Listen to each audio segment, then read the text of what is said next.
All right. Hello, everyone, and welcome to Dog Liaison. My name is Jenna, and I'm here with Kim Brophey. I do want to let you guys know that this is going to be the longer version of the interview.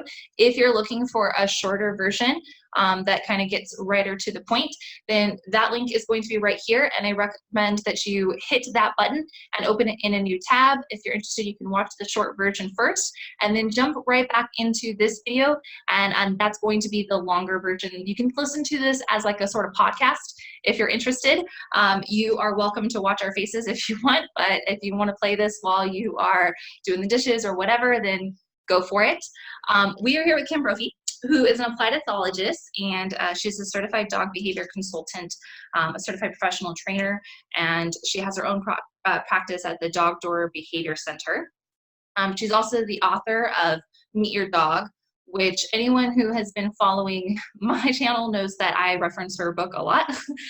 So you'll know already that I'm a bit of a fangirl, but if you don't, really recommend you go buy her book. It is absolutely incredible. And we're going to talk a little bit about some of the themes in that book today. And then at the end of this book, we're also going to, or at the end of this interview, we're also going to talk about where you can find more information about Kim, how you can access some of her resources and things like that. So make sure you stay till the end to hear all about the good stuff that she's got going on. Today is going to be mainly looking at the genetics end of the dog environment and the dog culture, if you will. And this could be very likened to the nature argument of the nurture versus nature. But I do want to give the disclaimer that that's not to say that nature is more important or that nurture isn't important. A lot of times people will look at this conversation and think that if we're just focusing on one, that means that the other isn't relevant. That's not the case. Both are equally important. It's just that today I kind of want to narrow the scope of the conversation and primarily look at the genetics end. And so with that, I kind of want to jump into, so for starters, for my guests, I want you guys to know that there's a really awesome TED Talk, which is going to kind of be an overview of Kim Brophey's book and kind of hit some of the major themes of the book. And to be honest, the reason I initially bought her book was because of that TED Talk. And I had already seen her name in a couple places, and I'm like, oh, okay, this chick's all right. And then YouTube recommended that TED Talk to me, and I was like, this lady, she's speaking my language. And I knew I need to get access to her book. And so I do recommend that you check that TED Talk out. It'll be in the description box below. But one of the major themes of that TED Talk, in addition to her book, is that you discuss a lot of the idea that we are trying to promote a perfect pet. And we try to get a dog and put them in a bubble and put them in a square. And, to kind of expand off of that conversation that you have in the TED Talk, I'm wondering if you can talk about the consequences for primarily the dog. Like, what are the consequences to the dog when we try to contort them into the perfect pet that kind of is cookie cutter and does everything we want to without actually addressing their genetic inclinations or their individual needs as on the whole? That's a great question. And I'm going to totally geek out for a minute because I'm going to tie it back into what you were talking about a moment ago about nature and nurture, because I think that these two ideas, what you just asked and the whole kind of nature nurture debate as it relates to dogs are really relevant to what you're asking. So I feel like in the dog world, we have been operating from this idea that even though science has disproven it a million times that, it's just nurture, the dog training world has been operating off this idea that we basically can just manipulate them into whatever we want. And that's not only possible, but it's actually like our job. And all this marketing in the pet industry, whether it be from trainers or foods or toys or treats or diets or whatever, is all about, if you just do all these things and you do them right, then you'll have this perfect pet. And all the messaging that we've all been absorbing for at least my whole lifetime, and obviously for some length of time before that, is around controlling and manipulating, changing their behavior to what we want for our lifestyle, for our purposes, with not necessarily a total disregard for the interest of the dog, but definitely a top-down model of us being important. We're the puppeteer. We want them to do this. And regardless of whatever dog you have or whatever kind of dog you have and whatever they were bred for, it doesn't matter. Because if you have the right, whatever that is, training, food, toys, daycare, whatever product someone's selling, that it'll be fine. It'll just, they'll fit in the little pet dog box. And so I think that's part of like the problem, right? Is that like subconsciously we've almost been operating from that idea for decades now, to where trainers are like subconsciously infected with that idea, such that they feel guilty if they can't just manipulate the behavior to what the client wants. They feel like they failed. And there's just this weird sense that you have to like prove that you can make it what you want it. And it's really funny because that entire concept is completely unscientific.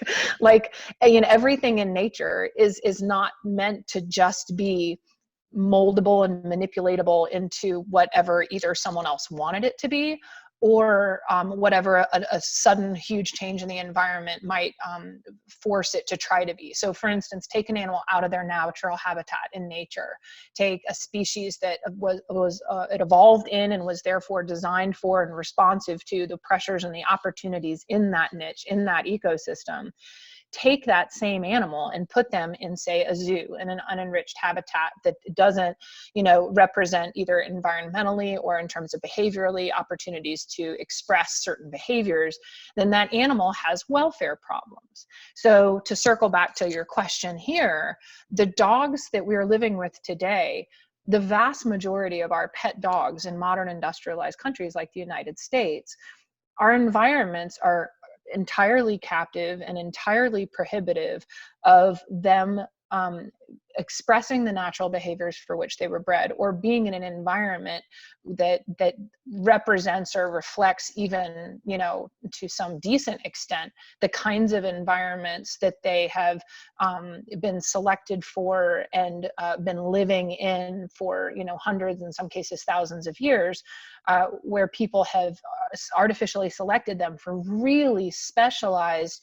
highly varied, distinct job performances, responses to certain things, lack of responses to other things, in some cases very intense high drive focused behaviors in specific contexts and situations, like say whether it's to chase varmints off of the property before we had things like pest control, or whether it be to help control and move livestock over long ranges and miles from one farm to another, or in human transference or transhumance. And so you have to think about, like, if they were artificially selected to all these intensely different niches, then if you were looking at that in, say, a natural species, you would look at those variations as like subspecies. They're so varied, the variations we have morphologically, behaviorally, in dogs. And we're really now, just in recent years, starting to get the few first great studies that are looking at like the regulatory DNA, and where we're getting all of these variations in the polymorphisms of the genes of these dogs, that are helping us understand how those are related to behaviors and why we're really seeing it. But it's weird that that's kind of new information and hard for us to digest, because we've all been told this idea that like it's all how you raise them. They're 99% genetically the same. Well, protein coding, yes, but not regulatory, DNA or epigenetics. No, that's where all the magic and the variation and the difference is happening. And so we have to break this idea that it's all how you raise them. All dogs are the same. They're all, just our pets, when most dogs weren't actually bred to be pets in the first place. Cohabitable with people, yes. In a pet captive environment, no. Yeah, and I think one of the things that you're talking about is the consequences, is just that you can create learned behavior, but that doesn't necessarily mean that the hardwired behavior, the behavior that they come equipped to be masterful at, is just going to disappear. Right. And so I'm wondering if you can talk about sort of like, from the dog's perspective, Mm-hmm. What is it like to have sort of this constant confliction between what your genetics are telling you to do Mm-hmm. and what your learned experiences and what your mom is telling you to do? Yeah, and that's a great narrowing down of that. So we talked just briefly a second ago, I was mentioning welfare cost, and so we're used to looking at that in animals in laboratories and zoos. So you might see stereotypical behavior where you're getting,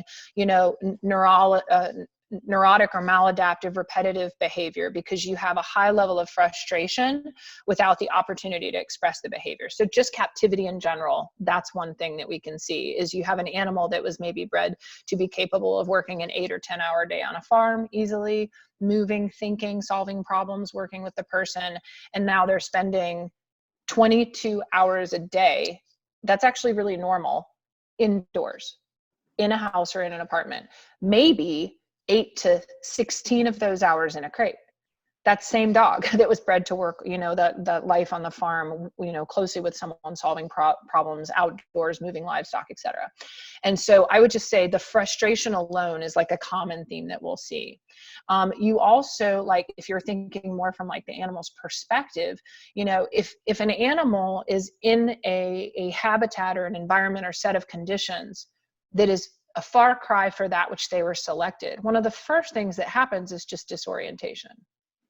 Like, I don't get it. And so we all bring our puppy home, we take them from their litter, we put them in the house, we've got kids and cats and maybe other dogs and our weird schedule, and we have to get up and go to work, and then we put them in a crate so that we can go to sleep because that's what the books say to do. And from the dog's perspective, if you take just kind of the best poster child I'm always using for these examples, which is like a border collie, they're like, but what? But why? And like, how does this work? And we just kind of expect them to get on board, and we're told, well, just do this and do this and do this, and then they'll just get it. But so many dogs are just super confused from the jump and stay confused because there isn't a really clear understanding of what their role is, and opportunities for them to experience any type of what psychologists call flow, which is that they've studied a lot in human psychology, but it's really just that kind of like dialing into that place where your instincts and your intuition take over because you just know how to navigate something and you're like in the zone. I mean, basically when an animal is doing what it's bred to do, that's their flow, right? Like, it's like, oh yeah, I'm like made for this. I was born for this. And so how many dogs just don't ever have any opportunity for that? Because when we do finally go outside after being gone all day working, running the kids around to soccer games, putting the puppy in a crate while we're sleeping, we're like, okay, it's time for your walk. And they're like, okay, cool, I'm outside. Some of this makes more sense than inside. Oh, I know, there's a fast moving whatever. And then my instincts, totally skipping frontal lobe executive function filter, just immediately engage on that because of the neuroethology relationship between a releasing stimuli, like a fast moving object, say to a herding dog. And then all of a sudden I'm like on it like white on rice, chasing car tires as they're going by. And now what's my experience? The owner pulling back on the leash. No. And I'm like, wait, I don't understand. They don't know sheep. They're wired for fast moving animated object. You know what I'm saying? Like the sheep part specifically, yes, you could say some dogs will have a stronger recognition sheep versus cow, or, sheep versus goat, or sheep versus cat. But in lieu of sheep, the body, the brain, the genes will respond to whatever that closest releasing stimuli is, especially if the frustration is so high the rest of the time that when they get out and there's some version of an opportunity to express the behavior can just pop out.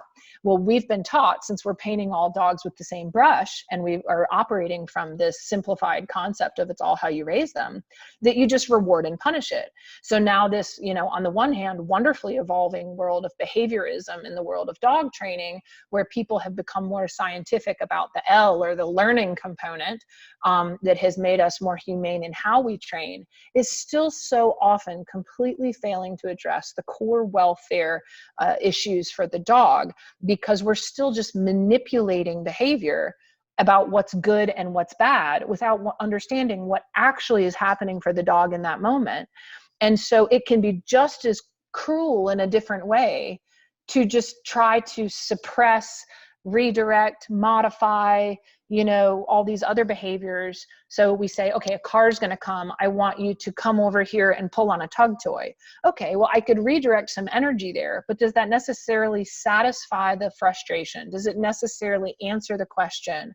You know, are we still then providing other opportunities where the dog can engage in, say, like a herding version modal action pattern, so that they can satisfactorily experience that flow, therefore have better welfare, therefore less behavior problems because they're less frustrated? Like, all these things are connected, and we're just leaving this entire conversation out of the industry and therefore failing these dogs and their families. One of the things that I kept coming back to in my head when I was reading your genetics chapter, and one thing that I kept thinking about in my head was how it's almost as if the dog trainer universe, particularly the positive reinforcement or evidence-based community, has kind of overcorrected, because what ended up happening was, you know, people were coming out saying left and right that, oh, dogs are, you know, descendants of wolves, so that means they're wolves, and da da da da. Right. So people were trying to step so far away from, well, they're descendants of wolves, that they were like, oh no, they're an entire species, they do their own thing, da da da da da. And so one of the things that I was thinking about while you're talking is, I'm wondering if you can, if I'm a trainer and I train dogs as if they're descendants of wolves, and I, you know, I give them the treatment that I would train a wolf with, right?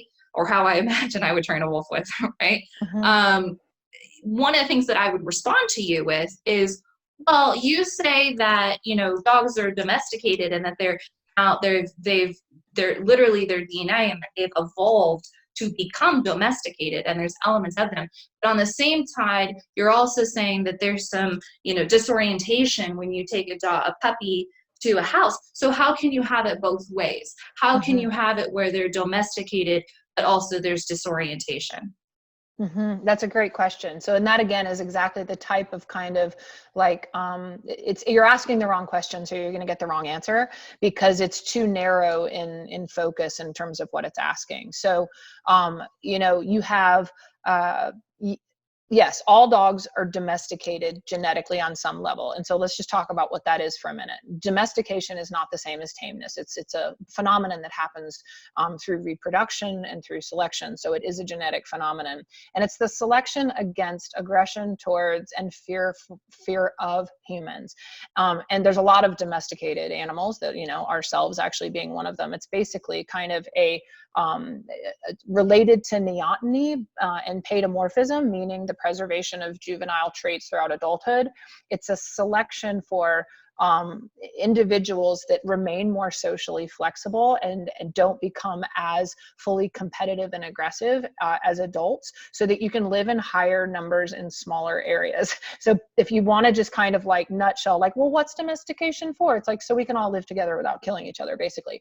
And so the more closely that dogs were bred to live with and work with people, the more neotenized they got. And so the dogs that tend to be the most successful with people, in terms of our expectations of how they respond to us, not necessarily the environmental conditions, are the dogs that were bred for that. The companion, the toy breeds, the gun dogs, the herding dogs, because we bred them to be very close living and to take a lot of instruction from us. Whereas you take a livestock guardian dog or something that was bred to, like, you know, live in the pasture all day, come out, you feed it, pat it on the head, or you're living with it, but like it doesn't take directions from you 24/7. Its job is just to guard and defend against predators, period, right? That's it.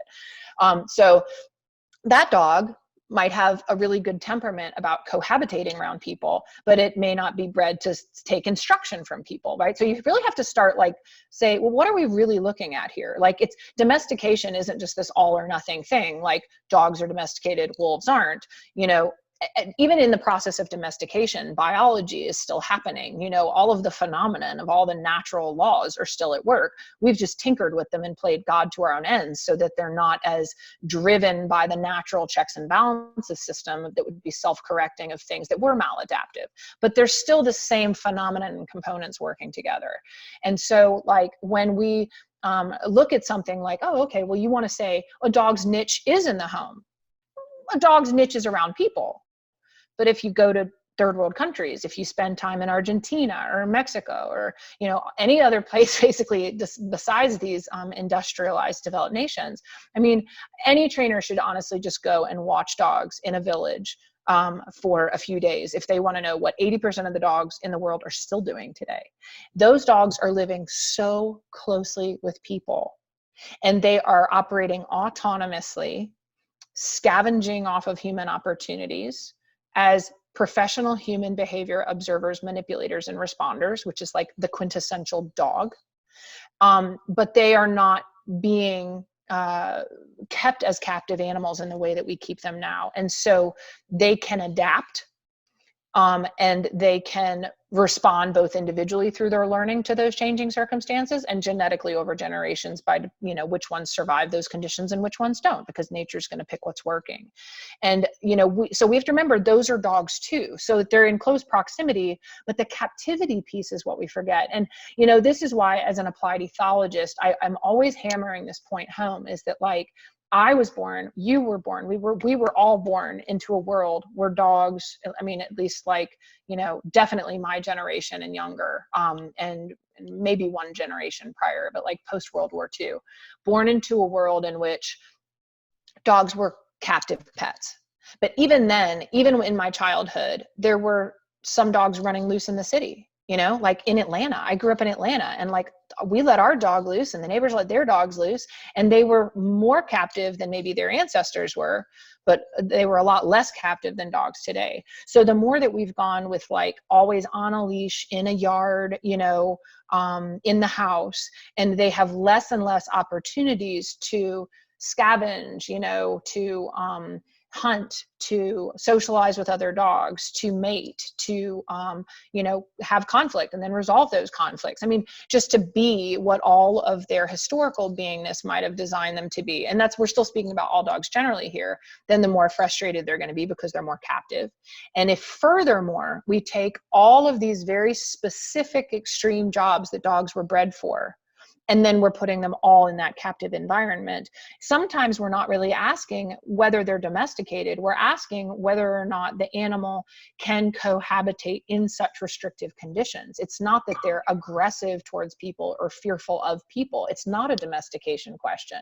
The question is really about whether or not they are in an appropriate habitat for their biology, which is a fundamental question that every applied ethologist who's looking at animals in zoos is looking at, is this the right habitat for this animal? You don't put the polar bear in the tropical enclosure, you know, and you don't put the, you know, the Saharan lions, you know, the South African lions in the polar enclosure, you know. I mean, and you have to think about, even, is it the temperature, and then you have to think about, you know, how it's designed visually, aesthetically, experientially, what opportunities, you know, for behaviors do they have in that set of conditions. And honestly, there's a lot of zoo animals that have more opportunities to express natural behaviors in their environments and habitats than many of my clients' dogs. Yeah. Yes. I have nothing to add to that. So going to that end where we're talking about dogs are depending on their breed, they're masters at certain tasks, right? Mm-hmm. And they're going to be able to do these actions in this way perfectly, and not just are they good at it, but that they enjoy it, and that it motivates them and it brings them happiness and a fulfillment in their life, right? Mm-hmm. And a lot of times this kind of gets, that concept kind of gets attached to the idea of, well, you got to make your dog work because they enjoy working, and that sort of idea, right? And from my perspective, the sentence itself, you got to let your dog do a job, that sentence in itself isn't the problem. It's the interpretation of the sentence that's the problem. And so I'm wondering, you know, if I have a dog at home and I know I have to make my dog work, or I have to let my dog do its job, you know, how do I decide how to interpret that answer? What is the job? What am I doing to give my dog that job? Yeah, no, great question. And a couple of things that jumped out at me on that is that, one, I can already hear the same people who would criticize, you know, our whole conversation or the TED Talk or whatever by saying, oh my gosh, anthropomorphism, dogs enjoying things or loving things or being motivated or excited by things, you're anthropomorphizing. It's like, oh my gosh. So I want to say the whole concept of reverse anthropomorphism is just as dangerous. Like, to think that only humans can experience emotion, have thought, be motivated by things, whatever, is like so unscientific, because we're also animals. So I just have to kind of throw that in there, is that like being able to say, how would I feel if, isn't anthropomorphizing. You can definitely end up at the point where you're like totally projecting things and like making all these false assumptions about how the animal would feel. But like in core basic concept, it makes sense to say that the dog, wants, needs, enjoys, is motivated by, etc. And even if you just want to get super dorky and scientific about it, you can talk about how, when an animal is engaging in their seeking system, which is turned on by the stimulus, which are meant to be the releasing stimulus for those behaviors genetically, then it releases dopamine to motivate them to engage in the behavior. And then upon engaging in the behavior, they get more dopamine to reward them for the behavior, so they keep doing it again in subsequent generations. So even if it's just the dopamine drug, they enjoy it. That's flow, that's fulfillment, that's that connection and reinforcement. And it's not just about like dog likes chasing a ball and likes eating cookies. It's just more complicated than that. Yep. And so instincts and the opportunity to engage in instincts is essential to overall welfare. And I would even say basic needs. But when you're talking about working and you're talking about giving a dog a job, again, we just historically keep putting all dogs in the same box and painting them with the same brush. So people are like, should I do agility?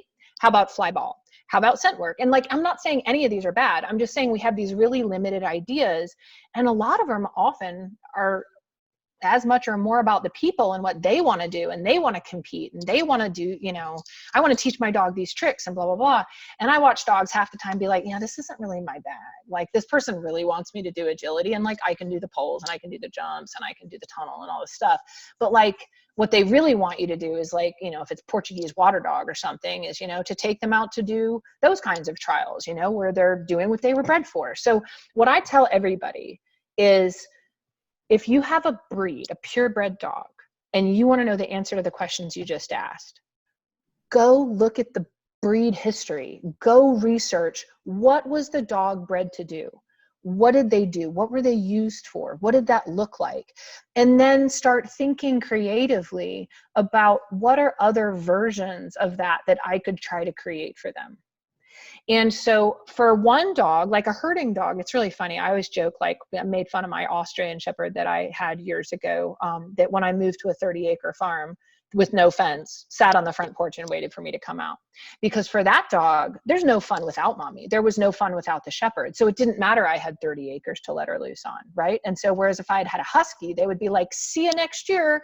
I will be 4 mountains over, running all over doing God knows what.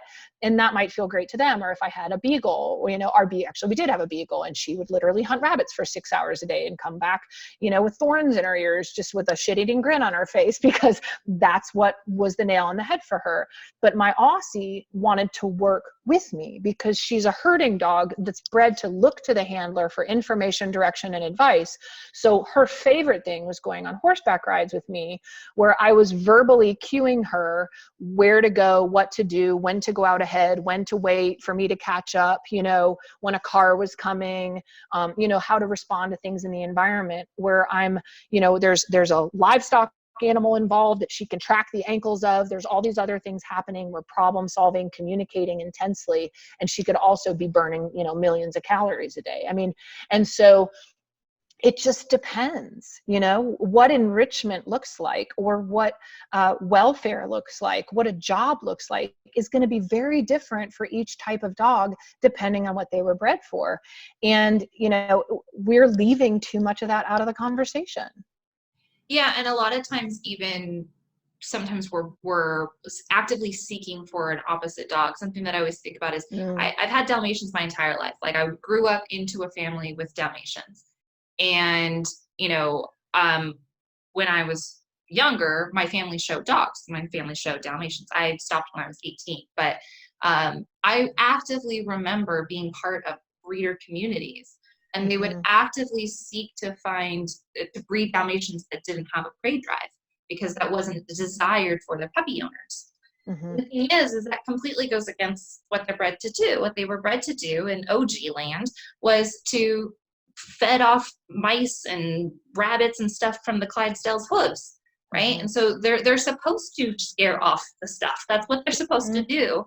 And a lot of times people think, well, no, Dalmatians are supposed to be with the fire trucks and they're supposed to be able to handle loud noises. And I'm like, no, that happened way later. You know, and so when you are actively trying, and a lot of times I do have people come to me because they know I know the breed very well, and they know that I know my Dalmatians.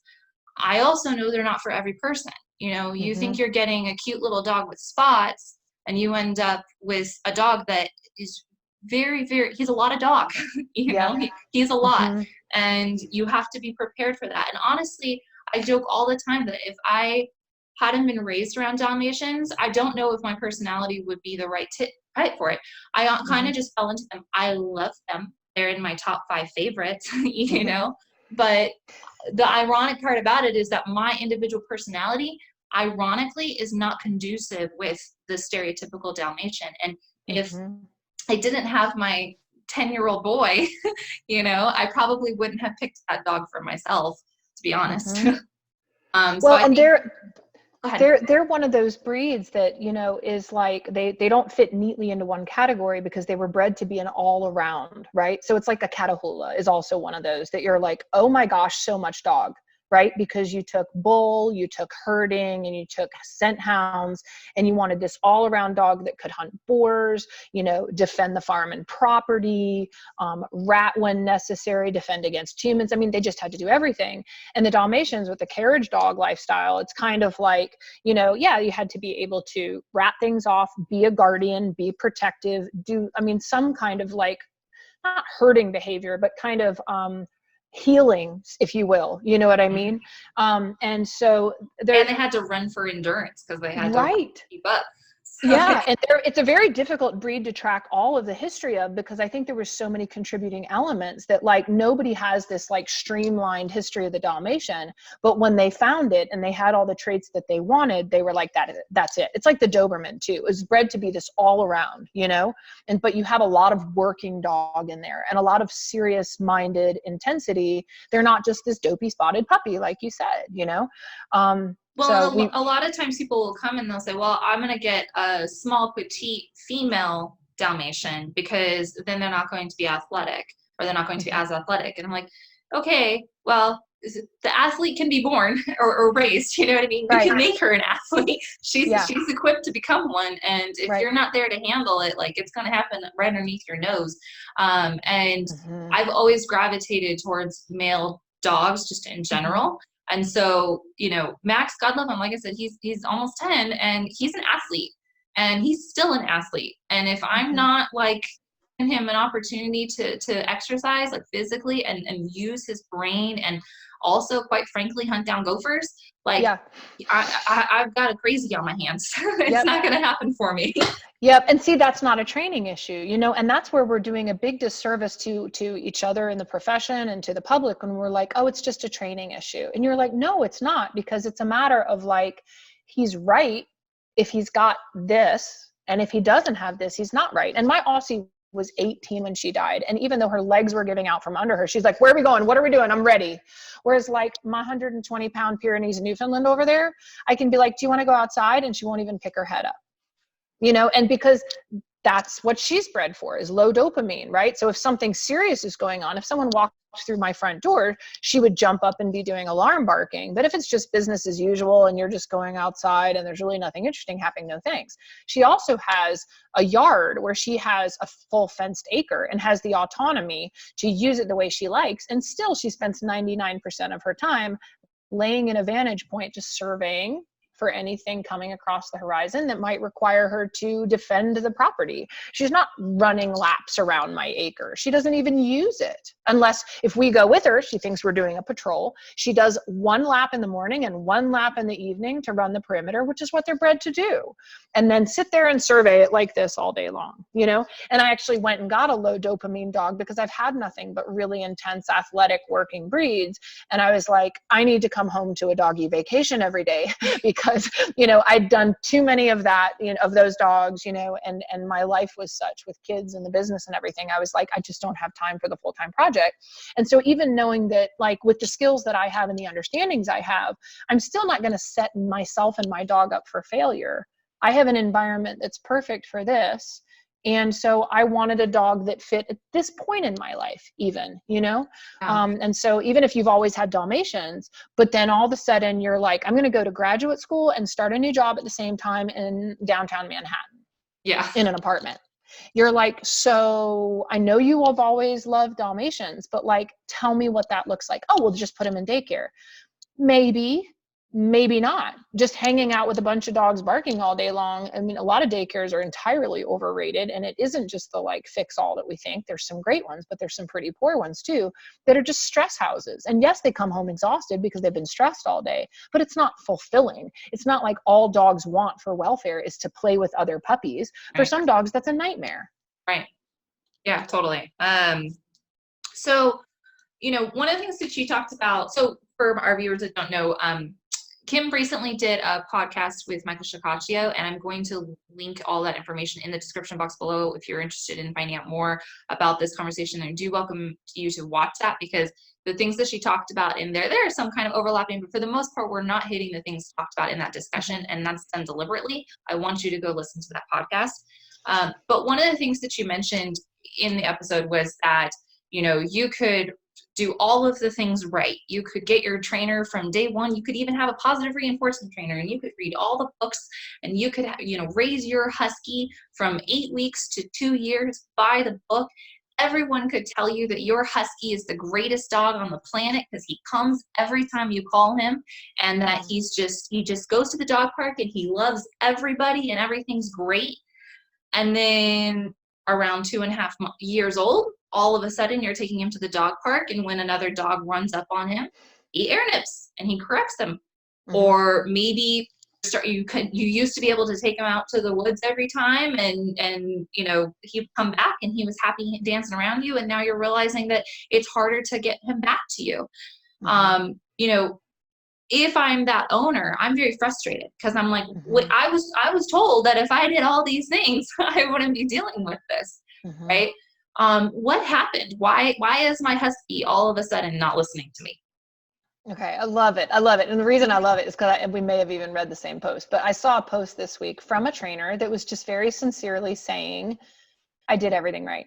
Just like you said, it was a husky, socializing, really? Positive reinforcement, perfect recall. I swear I didn't read. You didn't see it? And no, it's funny because I remember reading it and being like, well, because he's socially mature now and he's a husky. So to answer your question, you know, the emergent behavior, as Ray Coppinger would describe it, is basically like you have piecemeals of behaviors and of what would be the adult full version of whether it's a modal action pattern or, even just like use of ritualized aggression, or even the perception of social events in one way is more competitive versus less competitive when you're younger. I mean, there's all these things happening through the course of development. And we know that like sexual maturity is kind of like one important moment. And then social maturity is another very important moment. And a lot of the behaviors, the adult behaviors for which dogs were, any species was selected for in the first place, don't fully manifest until the animal is mature. And so in dogs, even though we've delayed that maturing process because of neoteny, because of the selection for paedomorphism and temperament, basically, whenever we're breeding for temperament, we're breeding more juvenile, perpetual animals. But so either way, there's still this social maturing that happens, but it's almost like it caps sooner. And so, Huskies being a good example of a less domesticated breed in the first place. But really all of them, once they're reaching social maturity, these behaviors pop out, if you will. So in terms of like epigenetics, part of what's so cool about epigenetics is that it helps us understand that there's an interaction between the genes and the environment. And the environment can also be the internal conditions. So the self in terms of my legs model, but like the internal conditions like age, or whether or not like, the animal is intact. So like a heat can be an environmental condition for a female that causes a complete behavior change, or being lactating, or,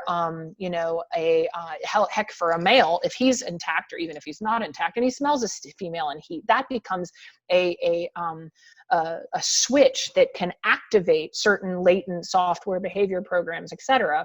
And so for the husky, it could be that, sure, puppyhood was coming when called, playing with my doggy friends at the dog park, never met a stranger, everything was perfect.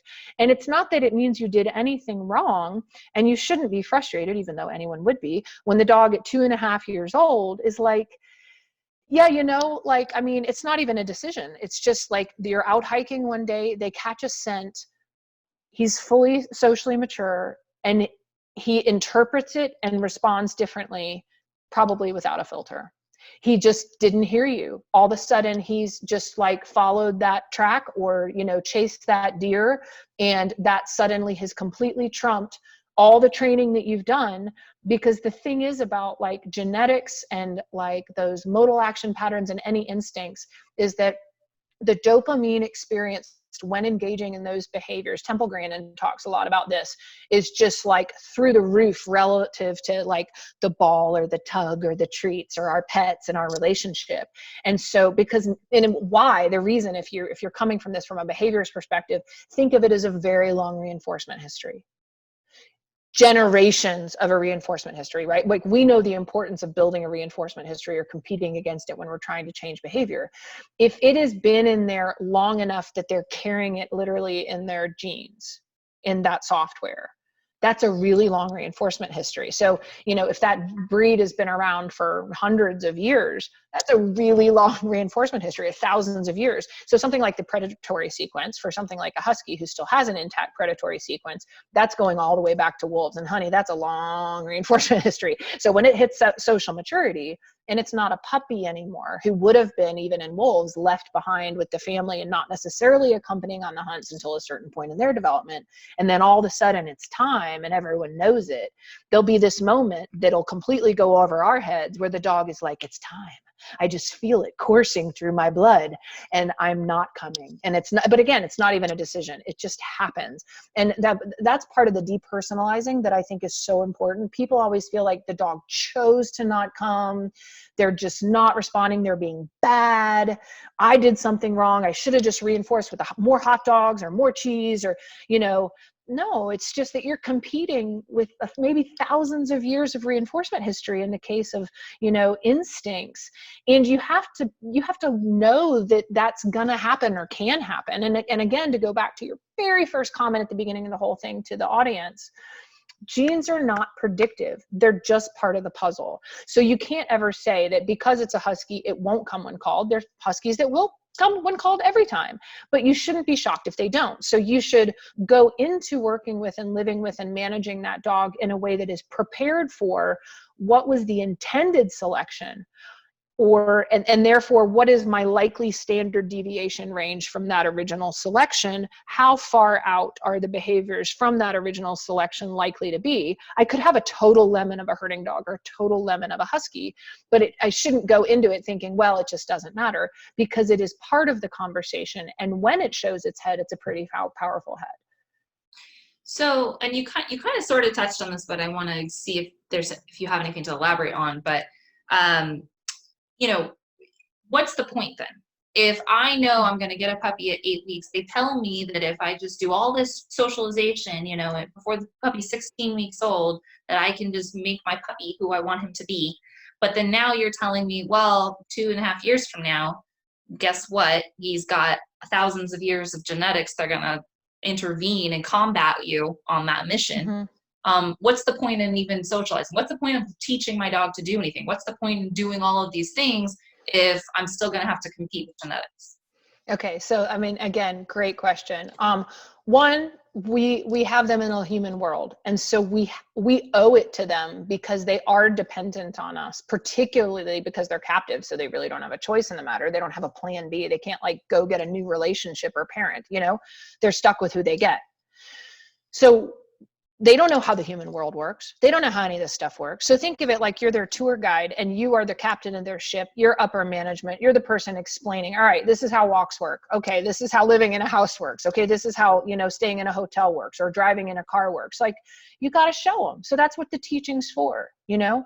And at the same time, you know, as we're adjusting our expectations of what could happen based on what we understand is, you know, the potential for certain instincts in a purebred dog or a mixed breed dog with a high level of expression of a certain purebred breed dog or type of dog, you know, thinking of it as if you didn't do the socializing that was best for that dog, if you didn't do any of, you know, the explaining about how it all works and the training and the reinforcing of behaviors that are going to be more adaptive to the conditions they're in, whether they like it or not, because they do live in a captive world. They live in our houses. They live in our apartments. I'm not suggesting turn the puppies loose. At this point, there's no going back, but we have to have compassion for what they're dealing with. And you want to look at it like you do all that because you're stacking the deck in your favor. You're buffering against the instincts that are making it so much harder for them. So if I have a dog who's likely to be aggressive towards other dogs, then I, you know, say they were bred for that. So like my Pyrenees, you know, mix, who's bred to be protective against predators, which includes other dogs. So another dog coming into her territory is something that like she's likely to be a little concerned about. Then having some other dogs over when she's young, just so she knows that that's not necessarily a problem.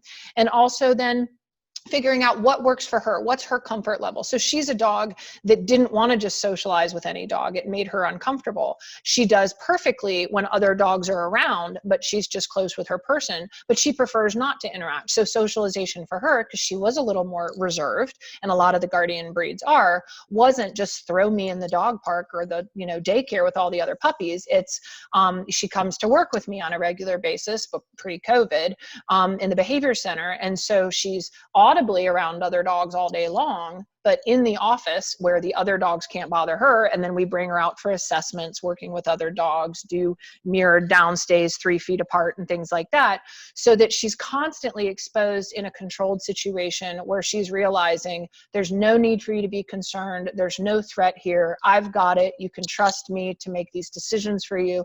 You know, so it's like, every dog's going to be a little bit different about what that looks like and what it needs. And Mike and I were talking about that just very briefly, about socialization should look different for different dogs. And we should try to do things that introduce the context that they are going to be the most likely to get in trouble with in a way that is controlled and managed and explained. Like, by the way, let's not herd cars. So let's go be around cars if we're a border collie puppy. Let's socialize around cars and practice an out, sit, wait when a car goes by, while we're also making sure that we're affording opportunities for the dog to express those emergent herding behaviors on something like a tri-ball, or, you know, rounding up the cats in your house for fun, as long as it's not aggressive. Like, it was something we always did with my Aussie, was kitty patrol. If the cats were fighting, the dog knew it was her job to go break up the kitties.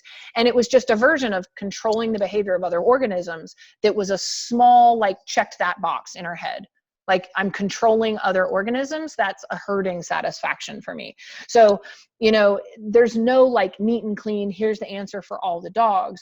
And I think one of the things that's so important to me about these conversations that we're having, you know, whether it be like the TED Talk or the book or with Mike or with you or all of my other colleagues, is it's not that I'm giving you all the answers. I'm starting a conversation that really we should have been having a long time ago. And when I started in this field, we were starting to have more of, but then it just was hushed. Because like you said, it got thrown out like the baby with the bathwater, because it was like, well, they're not wolves and all these people are doing this pack dominance baloney stuff, so we have to throw all that out. And then we basically just stopped talking about biology. We stopped talking about history. And we need to get back to the details of like, what do we really need to be including and asking? And I think all of us will often offer different ideas and observations to the conversation as we go forward. Absolutely. And, one of the things that comes up frequently is mixed breeds, Mm-hmm. and you could have a dog that you don't know what's in him. He could have 6, 7, 12,000 different breeds in it. You don't know what he is, Mm-hmm. right? So how would you approach, if I'm an owner and I'm like, okay, I realize now that it's not necessarily about shutting down what he is hardwired to do anyway. Mm-hmm. It's more about embracing that, putting it in a context that's applicable, that's safe, Mm-hmm. and also giving him these other learned skills that are going to combat the stuff that I don't necessarily want so much, right? Mm-hmm. I'm on board. I got you. But I got a dog that looks like he came out of a factory of 1,200 different places. I don't know what Mm-hmm. he is. What do I do now?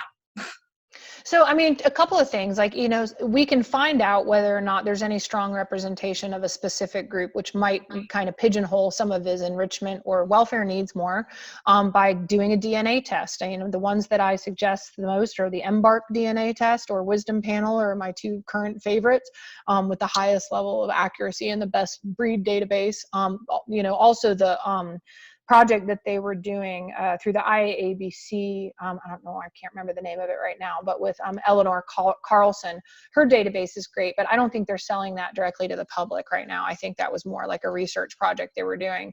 But so finding out what's in there, because if anything's more than 30%, I consider that behaviorally likely significant. And so, I want to know if you can afford it, do that. Now, if you're a shelter and you've got all these dogs and you're trying to place them in the right home, you can't necessarily have the time or the money to DNA test all of them. So that was one of the reasons why I developed my app, which is, it's as accurate as DNA tests, but it only identifies groups. It doesn't identify breed, but it can still get you a little bit closer to, some of the insights that you're going to need about what this dog might require or, thrive with environmentally or behaviorally. And so the dog key, you can just go online. It's free. It's a website. You can also pull up the mobile version, but the laptop version, desktop version is better because it has little thumbnail pictures just to make sure you're making the right selections. And so you can, based on picking ears and tails and body and hair and stuff like that, you can get closer to what is the most likely contributing genetic group for the dog. And so morphology and behavior are not unrelated. And we could have a whole separate podcast on that. But basically, form follows function and selection. And so, nature breeds for jobs, basically behaviors that are adaptive in certain conditions. And sometimes that also comes with a structure, but it's really the behavior itself. So if you think about like a Galapagos finch accessing a certain food source, the behavior is getting the food source, whether that be a nut or, having a beak that fits in a certain place.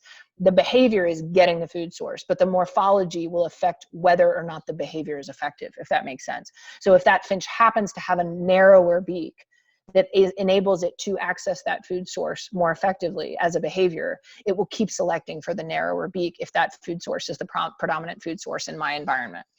Or similarly, if we have a food source that requires a beak that is better at like breaking nuts, shells, or something like that, then if I have that design, so out of my little finch family, I just had a stubbier beak than my brothers and sisters, but it was really good at cracking something. And it just happens that like there's a new food source on the island that wasn't here, a couple generations ago, and I'm better at accessing that food source, so I'm healthier and I reproduce more successfully. It'll start selecting for that. But you see, it's the behavior that's related to the shape. And so when we bred for herding, we're breeding for herding, and it just happened that the dogs that were better at herding had certain physical characteristics that went with it. So there's a reason that there are shared morphology traits between herding dogs and shared morphology traits between gun dogs and guardians, all those things. So you can get some sense of what the group might likely be by using that app. Definitely, again, though, if you really want to know more, get the genetic test. Now, if you have a dog that's a total wash, it's literally a little bit of everything. Honestly, their dog is more likely to be behaviorally healthy, barring any trauma or, the kind of nurture part that would have been detrimental to them, because then nature's driving the selections again. Humans have bred for maladaptive, hypertrophied extremes of behaviors that were really useful for us, but aren't really just naturally adaptive. And so the further we're getting away from kind of the damage we've already done, so to speak, the more the dog is just a dog, and they're going to start being like more like the dogs in 80% of the world that are just adapting to the conditions, reproducing with who they want to reproduce with, and so the pressures then have that natural set of checks and balances that nature has, where it can fix its own problems.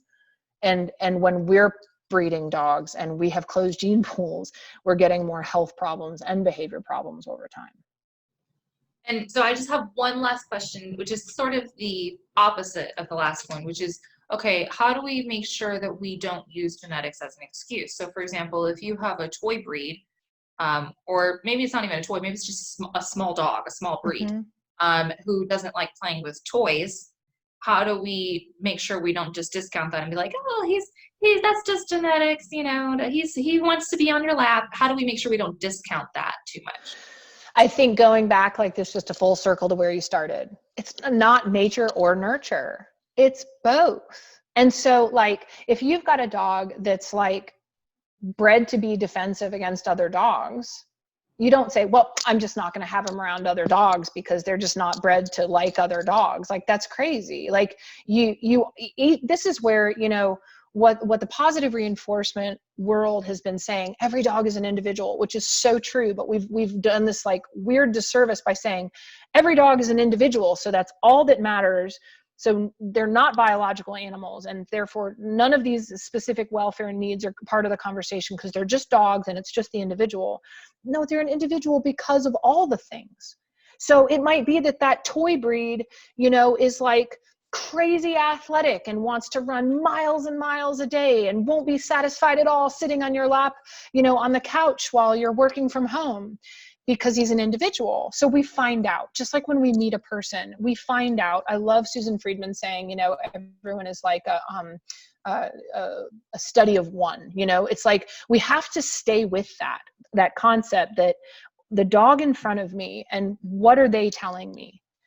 The thing is that when we're asking that question about that individual dog and we're trying to understand, there's 4 main rocks we should be looking under: learning, environment, genetics, and self. So what has that nurture been? What has their experience been or not been that could help set up what I'm seeing now? Especially for those of us who train dogs, people come to us with complaints and problems. So when we're trying to figure out what's happening for the dog, does it look like, when we dig and ask our history questions and pull all that together, does it look like it's rooted in an owl, in a learning issue? No? Okay, well, let's find out about the environment. What's going on there? Oh, okay, the dog is in a crate 15, 16 hours a day. We might be getting closer to the problem. What kind of dog is it? Oh, okay, it's a German Shepherd.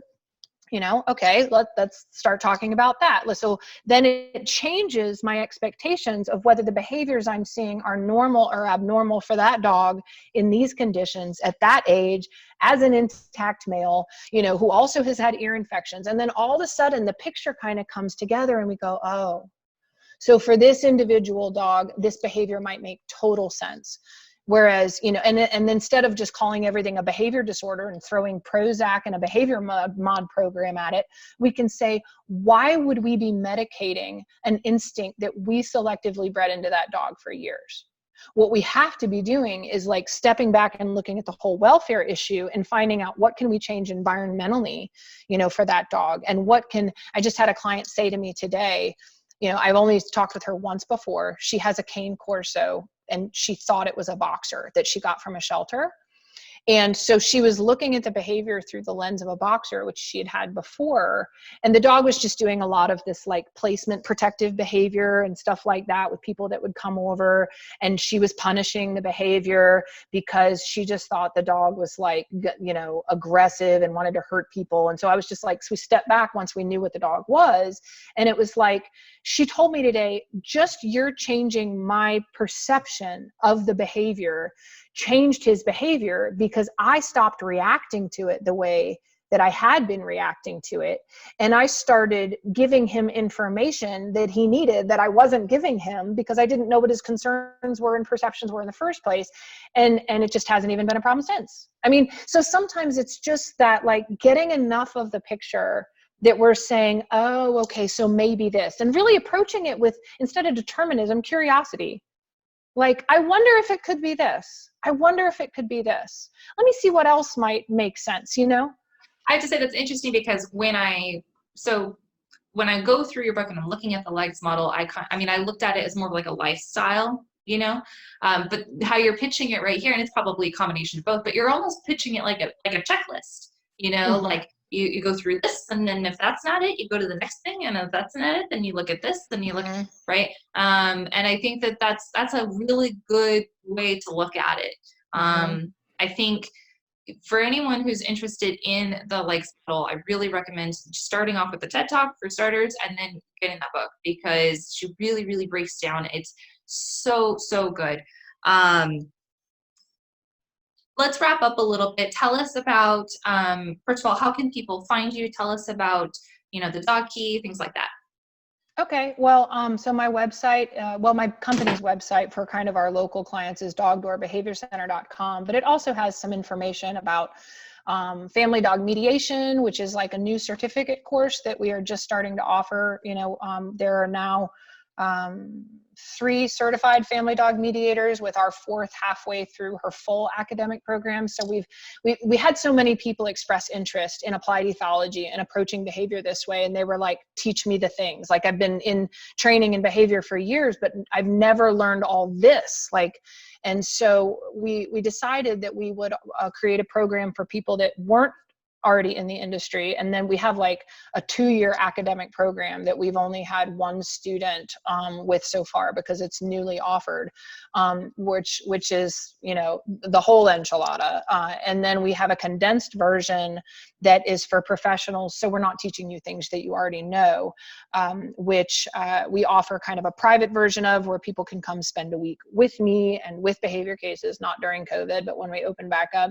And then we were going to do it at Wolf Park this year, but now it'll be next August at Wolf Park.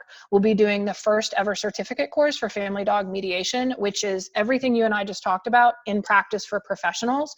And so it's just an extra credential for people that are already like CPDTs, CDBCs, KPAs, whatever, and want to make sure that we have folks that, don't need all the blanks filled in, but really want the applied ethology piece and want to be able to connect new dots and approach behavior cases from that perspective.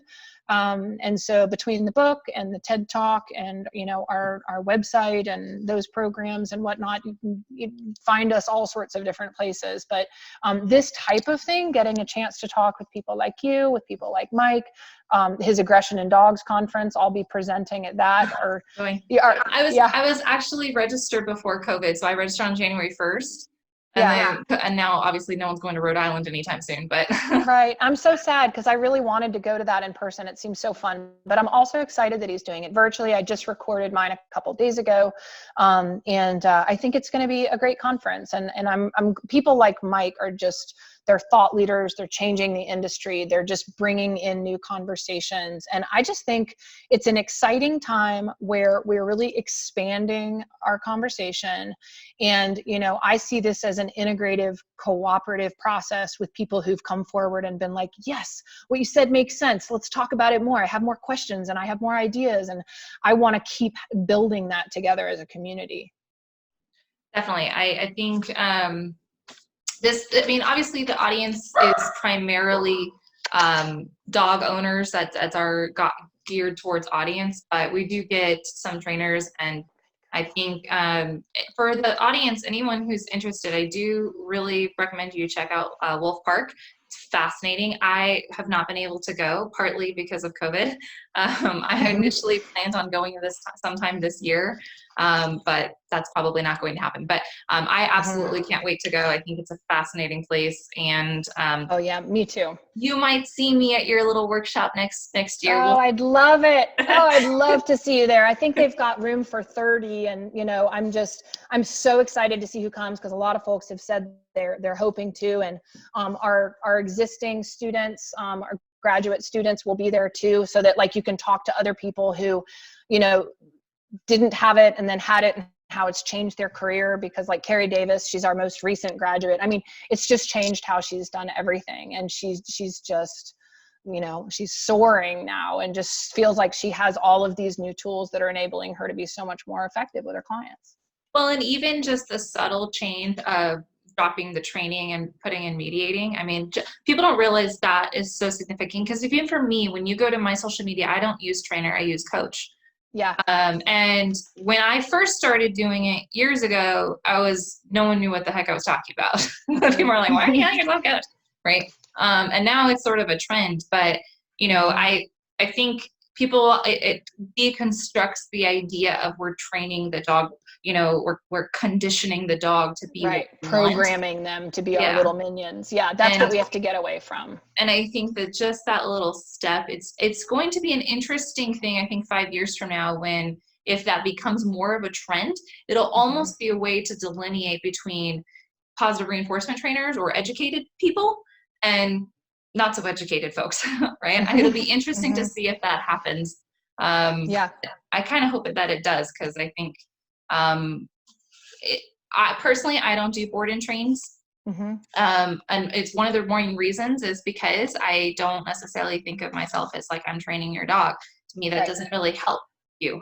Yeah, right. It's relationship, you know, mediation and guidance. And like even our board and trains, like we actually just have 2 operating consultants, and our other full-time consultant takes one dog into her home at a time, and she'll do it to kind of like get the ball rolling on a few things. And when we pass that buck back, be like, all right, we got the ball rolling on this, and this, but they'll all come rolling back unless you basically maintain all this. So yeah, we can kind of, you know, get that inertia moving for you so that the dog already gets it, but they can unget it as soon as they're back in your house, because it's your relationship. I can't have your relationship for you.